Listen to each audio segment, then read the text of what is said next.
Welcome to Reckoning Brothers, everybody. I'm Mark. I'm in the Midwest. I'm in Ohio. Scott? Welcome to the Reckoning Brothers podcast, and I am Scott, and I am in Los Angeles, California. How's it going, Mark? We're just keeping a low. We're just keeping a low profile, bro. If a line ever becomes available, which it never does. Yes, indeed. Yes, indeed. Oh, man. Josh had asked me about.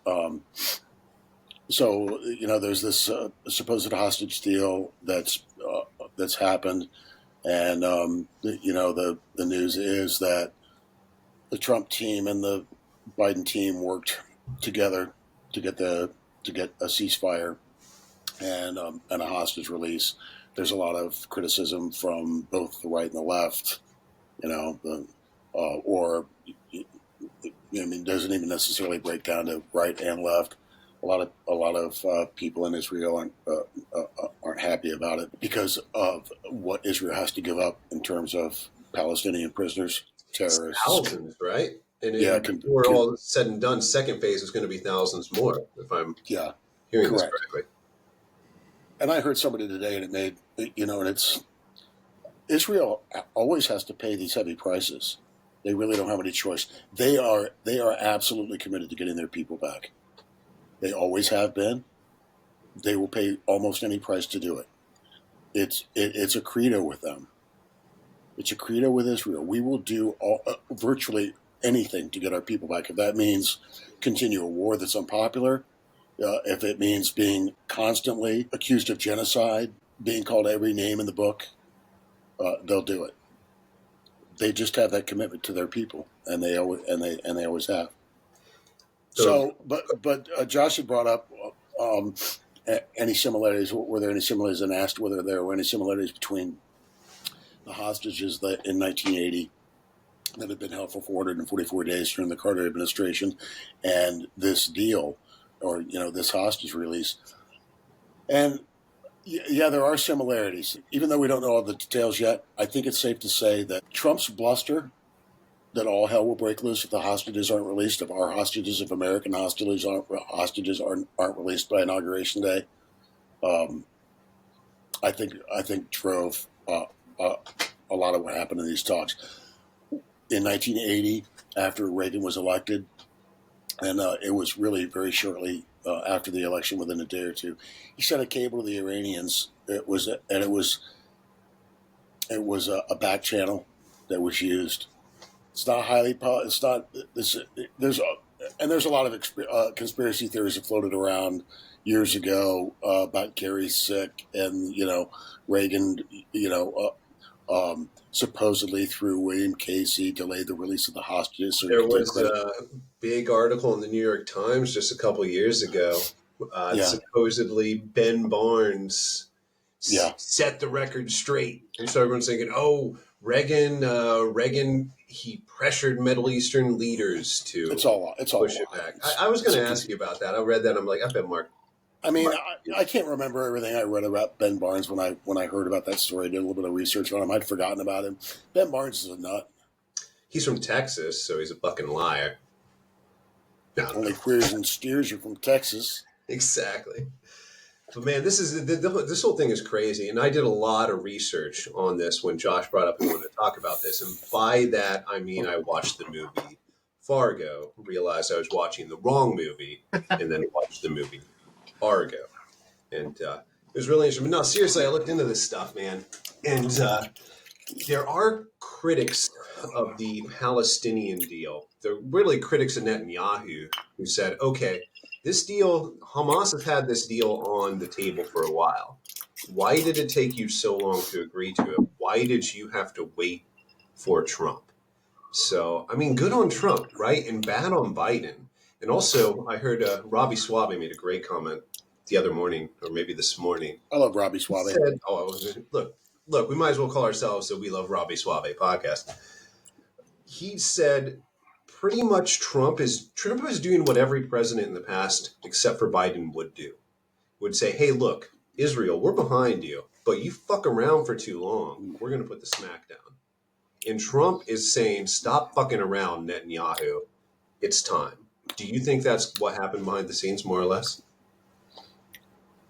I think it has more to do with the Trump team, and they've been over there. I forget the guy's name, but he had him at the press conference last week. Whitlock, something like that. Yeah, something like that.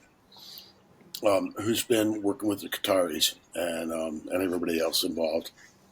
And no, I mean, look. Kudos to Israel for keeping the military pressure on Hamas all this time, because I can assure you, and absolutely assure you, that there wouldn't be that no hostages would get released without the military. I mean, stop and think about it for a moment. Israel has destroyed virtually the entire lineup of the Hamas leadership. They've severely degraded Hezbollah. And you're right about the Biden administration. I mean, they're just perceived as weak. They have been since the debacle in Afghanistan. And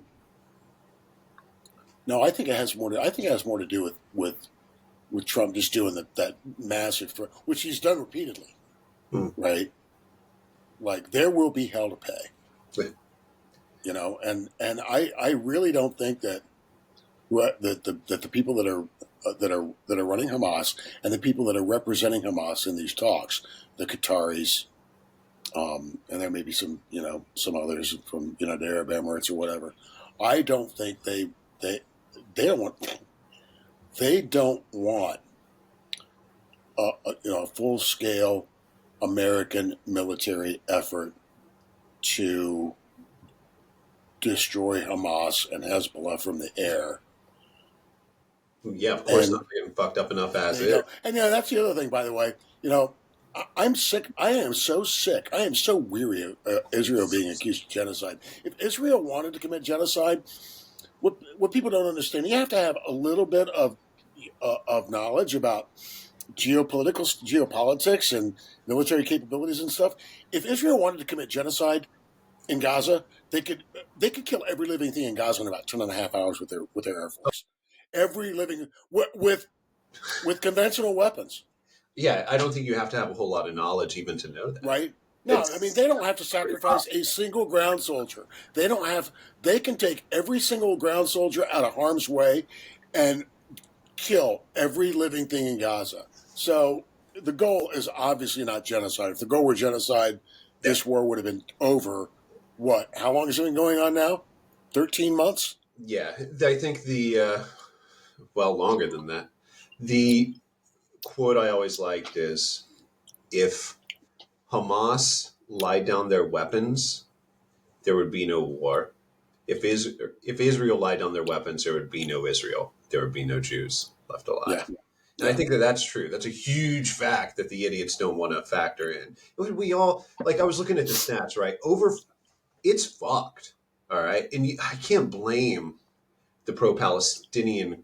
I'm a pro-Palestinian if you think about it. I don't want to see over 46,000 Palestinians dead and 90% of them displaced.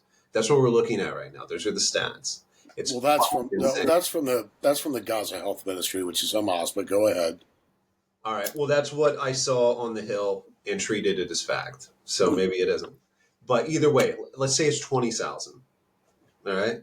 Let's say it's 20,000, and let's say it's 50% displaced. That's still awful. And I'm not saying this is pro-Palestinian and Israel's bad. I'm just saying that people need to start having adult conversations, and we need to realize how fucking difficult and complicated everything is. Yes, it's a death call. It's a death call. Let's call it a death call, right? Let's kill the leadership. Let's take all these people out. And if we need to bomb it to 46,000 and 90%, let's realize and have adult conversations as to why we have to. You know what? And after October 7th, you know what? There's what Gaza is, what Hamas is seeing right now is the find out part of fuck around. And I think there's also another huge fact. Hamas does stuff to get their own people killed as the goal, and they do it on purpose. Yeah, and that's something. And that's the thing. I want to say these Palestinian facts because they're important. These amount of civilians that are being killed are important. They don't give a shit. You don't give a shit about politics, and neither would I if my ceiling collapsed and killed me on my dog right now. That's just a fact of existence, right? you don't give a shit. So those numbers matter in that sense. But the causes and the political geopolitics also fucking matter. I think it was redundant with that phrase, but you get what I'm Right. saying. Yeah. And, Yeah. And and it's just what makes me mad. I think it makes you mad too. Is the conversations aren't real. They're not real. They're not dealing with these real root causes. They're not dealing with real human nature. And lefties don't understand the death call of Hamas. You said it really great to me a few recordings ago. To them, the universe started in 1948. They are trained from birth to hate and want to kill Jews. And a modern American lefty, doesn't understand that, and it's a fucking fact. And if you don't factor that in, you're not being an adult. That's just my the modern American left, and the other thing the modern American left won't admit, won't acknowledge, will flat out deny, is that Hamas and Hezbollah they're not resistance fighters. These people are sponsored by the largest state sponsor of terrorism in the world, the Iranians. Right? We're talking about a group of racist, homophobic, misogynistic animals, people that will slit your throat and laugh and spit on you while you're bleeding out. Right? These aren't resistance fighters. These are racist, homophobic maniacs. They're barbarians, and they're sponsored by barbarians. Relativism, Mark. Sorry. Yeah. No. Yeah. Well, the great. Yeah. Josh, you have your hand raised. I do. So why do we have Queers for Palestine? Because young people are fucking retarded, and they don't know shit, and they don't want to know shit. They just feel and they stop. They just feel, they act, and they stop, and they don't reflect. I don't know, Mark. Do you have another thought on that? He's being a little homoerotic with the cheese stick there. Still eating those goddamn cheese sticks. You were eating those like 45 minutes ago. You're making sweet love to them with your mouth. I thought you were done before we started recording. Then did you get a 24-pack of cheese sticks? Don't lie. Did you just go through the fucking drive-through? Just give them all. Give me all. I got another goddamn fucking cheese stick. I saw you weighed like 12, 13, 14 before we even started recording. You're still eating these goddamn cheese sticks, man. I got these at Jimmy's Italian Kitchen. I'm sure they're fantastic. Oh, I'm sorry, Josh. You had another question. We need to move on, but I want to talk about how does this translate to the Ukrainian war? Well, before we get to that, I have to finish about Reagan. Chew first. Chew, and then swallow. Reagan sent a back channel message to the Iranians, and it was really it was just basically one sentence, and it was, the United States views the taking of an American embassy as an act of war and will be dealt with accordingly. And that's why when he put his hand on the Bible on Inauguration Day, the fucking Iranians put the hostages on a plane and sent them home because they were scared shitless. I believe there is a similarity. I believe Hamas and the people that are working with Hamas on this ceasefire hostage deal are scared shitless. Realpolitik at its finest, huh? That's what it boils down to. Yeah. A little bit of muscular diplomacy, which the Biden administration doesn't understand. Yeah. So okay. Then I don't want to get into that. Scotty, you're not a big sports fan. I barely know what it is. I heard this on the radio on my way to get my beloved cheese sticks from Jimmy's Italian Kitchen. Queers for Palestine. Queers for Palestine. Chickens for KFC. On this day in 1961, Mickey Mantle signed a contract with the New York Yankees, making him the highest paid player in the American League for $75,000. Big money. $75,000. Inflation. I mean, I'm just like, I sort of knew it was going to be around that much. I mean, the Yankees paid Babe Ruth $80,000 in 1928, I think, 1926, whatever. And Ruth bragged about it, by saying that he was getting paid more than the President of the United States. I do remember that. Yeah, I wasn't there. But I'm hearing. I was there. I'm sure you were. Josh had your hand you have a raised. question? When you guys call that out, what did Pete Rose get when he won the World Series? Arrested? Didn't he gamble on No, his they gave him a car. Mark, what kind of car was it? Toyota SR5? 1979 Toyota SR5. A Volkswagen Beetle. What was it? What was it, Josh? It was a Pinto. A Ford Well, Pinto. get the fuck out of town. They gave him a Pinto? I think it was a Pinto. I gotta double check that. Lying on air like we're The View or some shit. Just I throwing know, some right? shit out there without even double checking it. Sonny Hostin over here. Jesus Christ. Why'd you bring that up about Mickey Mantle? Pacer. It was a Pacer. Sorry. Oh, it was an an American Motors Pacer, AMC. which was one of the weirdest cars ever. And The only Scott, AMC worth of shit was a Gremlin. Everybody should Google AMC Pacer and look at a picture of it. Oh, I know what that car is. It's fucking insane. Well, Why'd you bring? just Google Pete Rose and Pacer, and you'll see a picture of what I'm talking about. I'm sure it'll be amazing. Why did you bring up Mickey Mantle in that cost? Oh, because I heard it on the radio on my way back from. Oh, gotcha. 75 G's, man. Inflation, man. So that was the end of your story? I mean, it's just like everybody I know. I mean, I know waiters that make more than $75,000 a year. Yeah, the good ones. Yeah. I know waiters that make twice that much, but yeah, inflation's crazy, man. It's real. It's insane. All right, guys, I want Josh to address this a little bit from what he sees in the corporate world, and I will too from the corporate world. Scott, maybe a little bit less. You can address it from like the California perspective. The FBI has closed its Office of Diversity and Inclusion, and I just want to begin by saying that. Can we just clap? Wonderful, great news. Well, diversity, equity, inclusion in practice is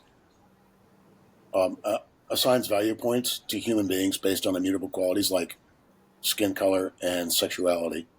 So it's the very definition of racism and bigotry. And I just want to throw that out there right off the top, right? With all the platitudes, and everything you hear from the progressives about inclusivity and diversity and and intersectionality and all of that stuff, all of those buzzwords that the left uses to ingratiate themselves with normal people doesn't work anymore, because people have seen the results of diversity, equity, inclusion. The FBI has obviously seen the results of diversity, equity, inclusion. Nobody cares whether or not the FBI agent that puts his life on the line for you or is busting a cartel member. So nobody Mark, cares. Are you telling me that I don't care the color of the skin of the person that saves me from a fire? Blasphemy. Or if it's a man or a woman, or what their religion is. I care so much. I do. If they're a religion I don't agree with, I will sit there and die in a fire. If there's Scientologists, I'll be like, "Fuck you, get out of here." I'm and I think we have a perfect example in the Los Angeles Fire Department. The last thing we're going to talk about today is we're going to get maybe a personal update from you, Scott, like what you've seen. What are the chances? So the three top leadership positions in the LA Fire Department are lesbian women. I love lesbian women. I love everybody. I don't care, right? But what I want to know is, my question is, what are the statistical chances that the most qualified three people to be the leadership team at the LA Fire Department would be lesbians? Right? I crunched the numbers on it. It's about 1 in 64,000. Don't fact check me on it because that's probably right. I'll deny everything. But seriously, no. What are the chances? There's so many problems with DEI. If you want to talk about statistics with it, whenever you take from a smaller pool, it's bad. End of story. If you decide, the pool of people I want to pull from this job is smaller when it could be bigger, that's bad. If it's just white people that you pull from, if it's black people, if it's gay people, it's a smaller pool and you get a worse result because you're pulling from fewer amounts of people. That's just Yeah. one of the many problems. Correct. And it has nothing to do with inclusion, as we all know, when it comes to ideology, because you will not find a single conservative or libertarian or paleo, or you will not find a single let me just be entirely specific about it. You will not find a single non-leftist hired under diversity, equity, inclusion, because it discriminates against people's opinions. Oh yeah, I mean that's really it. You can go to some place like the New York Times and you'll see a whole caveat of different skin colors, genders, sexual preference that all believe the same set of beliefs, right? Yeah. Isn't that what DEI really is? Yeah. I don't know, Josh. Do you have anything from the corporate world? Yeah, I mean, I think really the only good thing that comes out of DEI, and this may be disagreeing with you a little bit, is the inclusivity factor. Pulling from a large amount of resources to try and tackle a problem at a corporate level is beneficial. And you get to see different perspectives. And let's say you have one person that's secretary level, one person that's manager level, and one person that's regional level. The regional level person making all the decisions and not including the secretary level who's going to be doing what they're working on is where the inclusivity factor goes. Now, whether with it being DEI, that it does kind of diverge into what you guys are talking about, but I really do think that does play a good part in it. So, if DEI actually meant a diverse set of beliefs, background, yeah, but it doesn't. You're right. In an intelligent way, that would be fantastic. But when you're talking about DEI departments, it doesn't materialize like that. It's all the bullshit that Mark and I have been talking about forever. Yeah. We're talking about DEI in practice as opposed to in. I love the idea of different people from different points of view and who doesn't? Who doesn't? Better. Who doesn't? Exactly. Who doesn't? Like, it doesn't work out that way. That's not the way that it works. It ends up with racism. Let me say this. I mean, there shouldn't be a corporate office designated to enforce that. Exactly. Yeah. Or a federal office, for that matter. Or an FBI office. Well, that's what I just said. But, yes. Yeah. No government anything. It's just. I never hurt your people, Josh. I never hurt your people. Okay. And you come at me like that, and I feel attacked. You have the facial hair of somebody that I feel would hurt my people.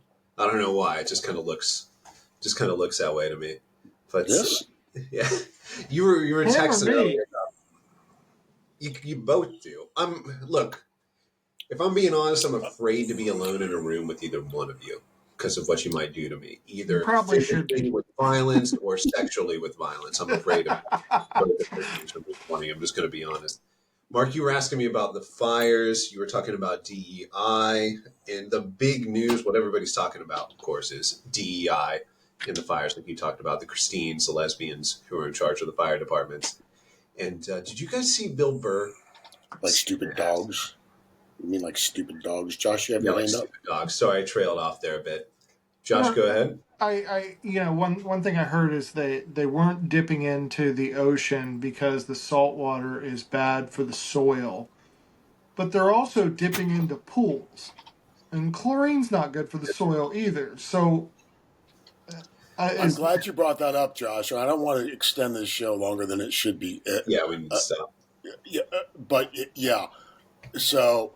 People who didn't even know, they had no idea that there's literally tankers in the air that skim water off the ocean and drop it and to put out fucking fire. And they were like, and somebody had made the suggestion that maybe maybe had there been more infrastructure in California to get water from the ocean to put out fires, and they were like, no, it destroys the soil. You can't salt the earth. You can't salt the earth.